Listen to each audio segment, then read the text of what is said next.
Hello friends, कैसे हैं आप? उम्मीद करती हूँ अच्छे होंगे और अच्छे से अपनी तैयारी वगैरह भी कर रहे होंगे। फ्रेंड्स, हिंदी साहित्य की इस क्लास में आपका बहुत-बहुत स्वागत है, जहाँ पर हम आचार्य शुक्ल द्वारा लिखित हिंदी साहित्य का इतिहास विस्तार पूर्वक पढ़ते हैं। इसमें हमारा अध्ययन आधुनिक काल की नई काव्यधारा के अंतर्गत चल रहा है। प्रकरण 4 में हम तृतीय उत्थान के काव्य और उनके कवियों को जानने का प्रयास कर रहे हैं। इससे पहले के इस पूरी पुस्तक के सभी वीडियोस चैनल पर उपलब्ध हैं। अगर आपने नहीं देखे हैं तो जाकर देख सकते हैं और अपने अध्ययन को विस्तार दे सकते हैं। वीडियो अच्छा लगे तो लाइक कर दीजिएगा और अपने हिंदी साहित्य पढ़ने वाले फ्रेंड्स को शेयर अवश्य करें। और चैनल पर नए हैं तो सब्सक्राइब करना भी ना भूलें। आइए देखते हैं आगे। पिछली वीडियो में हमने देखा था कि हिंदी साहित्य की जो शाखा छायावाद है उसका उदय किस प्रकार हुआ था और किस प्रकार वह धीरे धीरे आगे बढ़ रही थी। विभिन्न विद्वानों के लोगों के क्या मत थे उसके संबंध में। इसके अतिरिक्त छायावाद में कवि किन किन चीज़ों को प्रमुखता देते हुए चले हैं और साहित्य की कौन सी प्रमुख चीज़ें पीछे छूट गई हैं और कौन सी नई चीज़ों को कवियों ने सम्मिलित किया है। इसी विषय पर आचार्य शुक्ल अपने मत प्रस्तुत कर रहे थे। आइए उसके आगे देखते हैं। छायावाद की शाखा के भीतर धीरे धीरे काव्य शैली का बहुत अच्छा विकास हुआ। काव्य शैली का छायावाद में बहुत विकास हुआ, इसमें संदेह नहीं। उसमें भावावेश की आकुल व्यंजना, लाक्षणिक वैचित्र्य, मूर्त प्रत्यक्षीकरण, भाषा की वक्रता, विरोध चमत्कार, कोमल पद विन्यास इत्यादि काव्य का रूप संगठित करने वाली प्रचुर सामग्री दिखाई पड़ी। छायावाद में भावावेश की आकुल व्यंजना थी। भावावेश की आकुल व्यंजना अर्थात अपने भावों को आकुलता के साथ व्यक्त किया गया था। लाक्षणिक वैचित्र्य और वहां पर लाक्षणिक पदावली, लाक्षणिक शैली का भी प्रयोग किया गया। मूर्त प्रत्यक्षीकरण, अमूर्त का मूर्त रूप में प्रत्यक्षीकरण करके अपने भावों को व्यक्त किया गया। भाषा की वक्रता भी थी, विरोध चमत्कार, साथ ही साथ कोमल पद विन्यास तो था ही। इतनी सब सामग्री थी काव्य का रूप संगठित करने के लिए, अर्थात काव्य रचना के लिए छायावाद में इतनी सामग्री थी। भाषा के परिमार्जन काल में किस प्रकार खड़ी बोली की कविता के रूखे सूखे रूप से ऊब कर कुछ कवि उसमें सरसता लाने के चिन्ह दिखा रहे थे। भाषा के परिमार्जन काल में जब भाषा का परिमार्जन हुआ तो खड़ी बोली की कविता का जो रूखा सूखा रूप था उससे ऊब कर जो सरसता ब्रज भाषा में थी, जब खड़ी बोली अपनाई लोगों ने, कवियों ने, तब उनको वह ब्रज भाषा जैसी सरसता खड़ी बोली में दिखाई नहीं पड़ी। उनको ब्रज भाषा की अपेक्षा खड़ी बोली की कविता रूखी सूखी लगा करती थी, उसमें रुक्षता लगा करती थी। अब उसी रुक्षता को दूर करने के लिए ऐसे कवि सामने आ रहे थे जो ब्रज भाषा से ही सरसता खड़ी बोली में ला सकें। तो रूखे सूखे रूप से खड़ी बोली के ऊब कर उसमें सरसता लाने के चिन्ह दिखा रहे थे। ऐसे चिन्ह प्रकट हो रहे थे, ऐसा लग रहा था कि अब खड़ी बोली में भी वही सरसता आ जाएगी। ये कहा जा चुका है, ऐसा आचार्य शुक्ल बता चुके हैं कि जो खड़ी बोली के रूखेपन से कवि ऊब चुके थे, अब वे सरसता लाने का प्रयास उसमें कर रहे थे। अतः आध्यात्मिक रहस्यवाद का नूतन रूप हिंदी में न आता तो शैली और अभिव्यंजना पद्धति की उक्त विशेषताएं क्रमशः स्फुरित होती और उनका स्वतंत्र विकास होता। अतः आध्यात्मिक रहस्यवाद, जो कि छायावाद के अंतर्गत आध्यात्मिक रहस्यवाद जो आया है, का नूतन रूप हिंदी में ना आता, अगर इसका नया रूप हिंदी में ना आता तो शैली और अभिव्यंजना की उक्त विशेषताएं, जो शैलीगत विशेषताएं हैं और अभिव्यंजना पद्धति का जो विकास हुआ है, ये विशेषताएं क्रमशः स्फुरित होती, अर्थात क्रमशः इसकी ओर साहित्य बढ़ता और उनका स्वतंत्र रूप से विकास भी होता। हमारी काव्य भाषा में लाक्षणिकता का कैसा अनूठा आभास घनानंद की रचनाओं में मिलता है, ये हम दिखा चुके हैं। हमारा जो नवीन साहित्य रचा जा रहा था उसमें कुछ न कुछ हमारे पुराने साहित्य के ही लक्षण थे। उसमें कुछ चीज़ें ऐसी थीं जो हमारे पुराने साहित्य में पहले से मौजूद थी। वहीं यहाँ पर आचार्य शुक्ल कहते हैं कि काव्य भाषा में जो लाक्षणिकता हमें देखने को मिलती है, इसका अनूठा, इस लाक्षणिकता का सुंदर प्रयोग, इसका अनूठा आभास घनानंद की रचनाओं में हम देख चुके हैं। छायावाद जहाँ तक आध्यात्मिक प्रेम लेकर चला है, वहां तक तो रहस्यवाद के ही अंतर्गत रहा है। छायावाद में जहाँ तक आध्यात्मिक प्रेम को लेकर रचनाएं हुई हैं, वहां तक तो वो रहस्यवाद के अंतर्गत ही रहा। आध्यात्मिक प्रेम की व्यंजना रहस्यवाद के अंतर्गत आती है। उसके आगे प्रतीकवाद या चित्र भाषावाद, सिंबोलिज्म नाम की काव्य शैली के रूप में गृहीत होकर भी वह अधिकतर प्रेमगान ही करता रहा है। और उसके बाद ये प्रतीकात्मक शैली में जो रचनाएं हुई, चित्र भाषा शैली में जो रचनाएं हुई, उस प्रकार की काव्य शैली के रूप में गृहीत होकर काव्य ने जब उस प्रकार की शैली को ग्रहण किया, तब भी साहित्य में प्रेमगान ही होता रहा, प्रेमगान ही करता रहा। छायावाद जो प्रतीकवाद और चित्र भाषावाद को लेकर भी प्रेमगान ही करता रहा। हर्ष की बात है कि अब कई कवि उस संकीर्ण क्षेत्र से बाहर निकलकर जगत और जीवन के और मार्मिक पक्षों की ओर भी बढ़ते दिखाई दे रहे हैं। अब यहाँ पर हर्ष की बात क्या है, जो क्षेत्र संकुचित हो गया था, जहाँ पर केवल प्रेम गान और आत्मिक अनुभूति की ही रचनाएं होती थी, वहां पर अब उस संकीर्ण सीमित क्षेत्र से बाहर निकलकर कवि जगत और जीवन के मार्मिक पक्षों को भी साहित्य में सम्मिलित करने लगे थे। अब इस ओर भी कवि लोग बढ़ रहे थे। इसी के साथ काव्य शैली में प्रतिक्रिया के प्रदर्शन व नएपन की नुमाइश का शौक भी घट रहा है। अब इसके साथ काव्य शैली में प्रतिक्रिया के प्रदर्शन व नएपन की नुमाइश की क्या नया है उसको कविता में प्रयोग किया जाए, इसकी भी नुमाइश होने लगी। अब अपनी शाखा की विशिष्टता को विभिन्नता की हद पर ले जाकर दिखाने की प्रवृत्ति का वेग क्रमशः कम तथा रचनाओं को सुव्यवस्थित और अर्थगर्भित रूप देने की रुचि क्रमशः अधिक होती दिखाई पड़ती है। अब जैसे जैसे छायावाद आगे बढ़ा, तो उसमें इस शाखा के जो कवि थे वो अपने इस शाखा की विशिष्टता को विभिन्नता की हद पर ले जाकर कि ये शाखा विभिन्न प्रकार के प्रयोग करके इसको विभिन्नता की हद पर ले जाकर दिखाने की प्रवृत्ति जो उसमें चल रही थी, उसका वेग, उसका प्रवाह कम हुआ। इस प्रकार की प्रवृत्ति का प्रभाव भी कम हुआ और अब क्रमशः रचनाओं को सुव्यवस्थित और अर्थगर्भित रूप देने की रुचि, रचनाएं अब सुव्यवस्थित और अर्थगर्भित हों, इस पर कवि ध्यान देने लगे थे। इस प्रकार कवियों की रुचि इस ओर धीरे धीरे क्रमशः जा रही थी।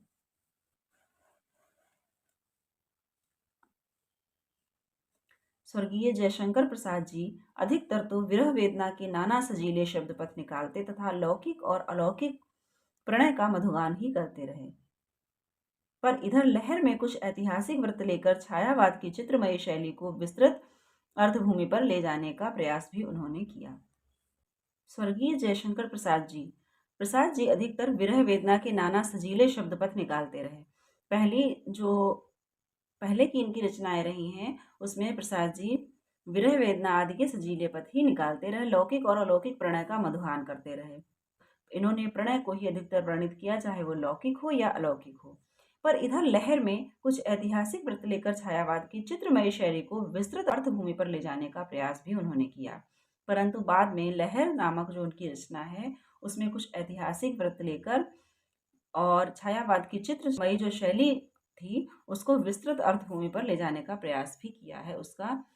उसमें संकुचित क्षेत्र से हटकर विस्तृत अर्थभूमि को उन्होंने चुना है और जगत के वर्तमान दुख द्वेषपूर्ण मानव जीवन का अनुभव करके इस जले जगत के वृंदावन बन जाने की आशा भी प्रकृति की तथा जीवन के प्रभात को भी जगाया। और जगत के वर्तमान दुख द्वेष पर भी उनकी दृष्टि पड़ी और मानव जीवन का अनुभव करके, जो दुख द्वेषपूर्ण मानव जीवन था उसका अनुभव करके उन्होंने जले जगत के वृंदावन बन जाने की आशा भी की। जीवन के प्रभात अर्थात जीवन से जुड़ी हुई भी रचनाएं उन्होंने अंत में की थी। ये आचार्य शुक्ल का कहने का तात्पर्य है। फ्रेंड्स, आप लोग सोच रहे होंगे स्वर्गीय जयशंकर प्रसाद यहाँ पर आचार्य शुक्ल ने क्यों लिखा है, जबकि आचार्य शुक्ल का ऐतिहासिक ग्रंथ सन 1929 में आ गया था और प्रसाद जी की मृत्यु 1936 ईस्वी में हुई है। तो आपको बता दें कि हिंदी साहित्य का इतिहास का जो आचार्य शुक्ल ने प्रवर्धित और संशोधित संस्करण 1940 ईस्वी में पुनः प्रकाशित कराया था, इसीलिए यहाँ पर स्वर्गीय जयशंकर प्रसाद दिया हुआ है। अब ये देखते हैं पंत जी के विषय में। इसी प्रकार श्री सुमित्रानंदन पंत ने गुंजन में सौंदर्य चयन से आगे बढ़ जीवन के नित्य स्वरूप पर भी दृष्टि डाली है। इसी प्रकार इनकी गुंजन नामक जो कविता है में सौंदर्य चयन से आगे बढ़कर जीवन का जो नित्य स्वरूप है उस पर भी दृष्टि डाली है, उस पर भी इन्होंने लिखा है। सुख दुख दोनों के साथ अपने हृदय का सामंजस्य किया है और जीवन की गति में भी लय का अनुभव किया है। इन्होंने जो जीवन का सुख दुख है उसका अपने साथ सामंजस्य बैठाने का प्रयास भी किया है और जीवन की गति में भी लय, इस प्रकार का लिखकर इन्होंने जीवन की गति जो है, जीवन को समझ के और उसकी गति में उस जीवन में भी सुंदरता ढूंढने का प्रयास किया है। बहुत अच्छा होता यदि पंत जी उसी प्रकार जीवन की अनेक परिस्थितियों को नित्य रूप में लेकर अपनी सुंदर चित्रमयी प्रतिभा को अग्रसर करते, जिस प्रकार उन्होंने गुंजन और युगांत में किया है। ये बहुत ही अच्छा होता अगर जिस प्रकार उन्होंने गुंजन और युगांत नामक रचना में किया है, उसी प्रकार अन्य रचनाओं में भी जीवन की परिस्थितियों और जीवन के नित्य रूप को लेकर अपनी जो प्रतिभा थी, सुंदर चित्रमयी शैली में रचना करने की उनकी जो प्रतिभा थी, उसको और अग्रसर करते। युगवाणी में उनकी वाणी बहुत कुछ वर्तमान आंदोलनों की प्रतिध्वनि के रूप में परिणत होती दिखाई देती है। और युगवाणी नामक रचना में पंत जी की वाणी जो है, वो जो वर्तमान आंदोलन रहे हैं उसकी प्रतिध्वनि बनकर उभरी है, उसकी प्रतिध्वनि के रूप में परिणत होती दिखाई देती है। निराला जी की रचना का क्षेत्र तो पहले से ही कुछ विस्तृत रहा, और निराला जी की रचनाओं का क्षेत्र तो पहले से ही विस्तृत था। उन्होंने जिस प्रकार तुम और मैं में उस नाद वेग का आकार सार का गान किया, जूही की कली और शेफालिका में उन्मत्त प्रणय चेष्टाओं के पुष्प चित्र खड़े किए, उसी प्रकार जागरण वाणी बजाई। इस जगत के बीच विधवा की विधुर और करुण मूर्ति खड़ी की, और इधर आकर इलाहाबाद के पथ पर एक पत्थर तोड़ती दीन स्त्री के माथे पर श्रम सीकर दिखाए। निराला जी का रचना क्षेत्र पहले से ही विस्तृत था। इन्होंने जीवन के जगत के हर प्रकार के जो परिस्थितियां थीं, जो स्थितियां थीं, उस पर दृष्टि डाली है, इसीलिए इनकी रचनाओं में विविधता पाई जाती है। इनकी एक प्रकार की प्रणय संबंधित या किसी एक ही प्रकार की शैली में बंधी रचनाएं नहीं हैं। एक तरफ इन्होंने नाद वेग आकार सार का गान किया है, और दूसरी तरफ यहाँ पर जूही की कली और शेफालिका में इन्होंने उन्मत्त प्रणय चेष्टाएं भी दिखाई हैं। फिर वही जागरण वाणी बजाई है। फिर उसी प्रकार इन्होंने जगत के बीच विधवा की विधुर और करुण मूर्ति भी खड़ी की है। दूसरी तरफ इन्होंने सरोज स्मृति नाम का शोक गीत भी लिखा है। इलाहाबाद के पथ पर तोड़ती पत्थर नामक कविता में स्त्री के माथे पर श्रम बिंदु जो आते हैं, उनको भी दिखाया है। जीवन के यथार्थ का वर्णन किया है। जीवन की नाना स्वरूपों को इन्होंने अपनी कविताओं में, काव्य में समेटा है।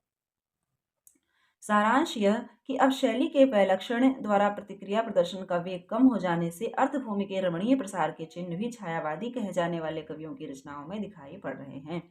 कुल मिलाकर यहाँ पर सारांश यह है कि शैली के वैलक्षण की प्रतिक्रिया का प्रदर्शन, शैली की विलक्षणता का प्रदर्शन, शैली की विलक्षणता द्वारा प्रतिक्रिया प्रदर्शन जो छायावादी कवि किया करते थे, अब उनकी रचनाओं में जीवन की नाना अर्थभूमियों के दर्शन भी होने लगे हैं।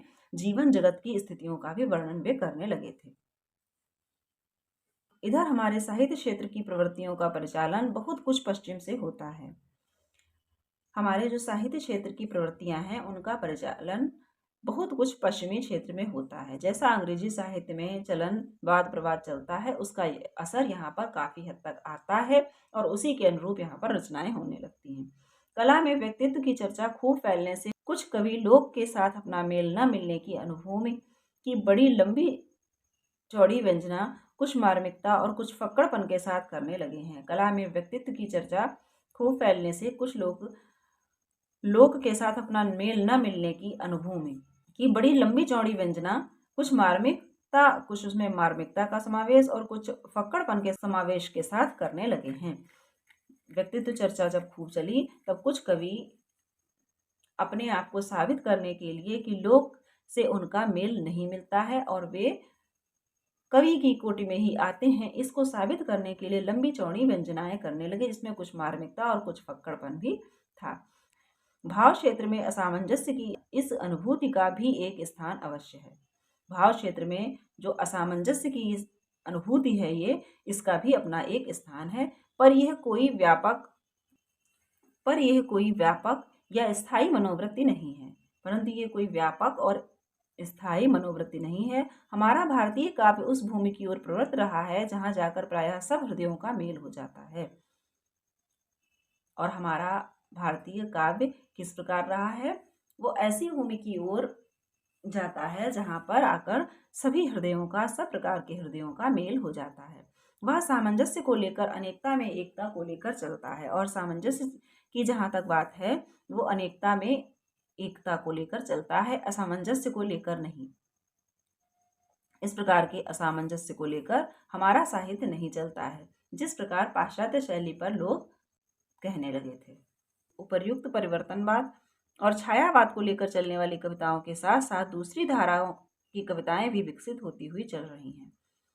परिवर्तनवाद और छायावाद को जो लेकर कविताएं चलती थीं,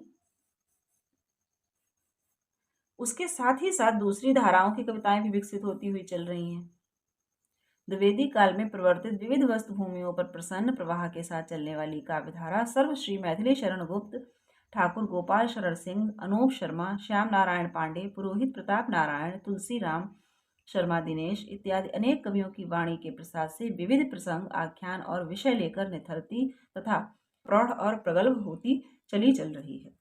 वह काव्यधारा जिसका द्विवेदी काल में प्रवर्तन हुआ था, द्विवेदी काल में सामने आई थी, अपनी विविध वस्तु भूमियों पर प्रसन्न प्रवाह के साथ चलने वाली वो धारा मैथिली शरण गुप्त, ठाकुर गोपाल शरण सिंह, अनूप शर्मा, श्याम नारायण पांडे, पुरोहित प्रताप नारायण, तुलसीराम शर्मा दिनेश इत्यादि अनेक कवियों की वाणी के प्रसाद से अनेक कवियों की वाणी द्वारा विविध प्रसंग, आख्यान और विषय लेकर निथरती तथा प्रौढ़ और प्रगल्भ होती चली। दिनों दिन उत्तरोत्तर प्रगति के पथ पर जाते जाते प्रौढ़ और प्रगल्भ होती जा रही है।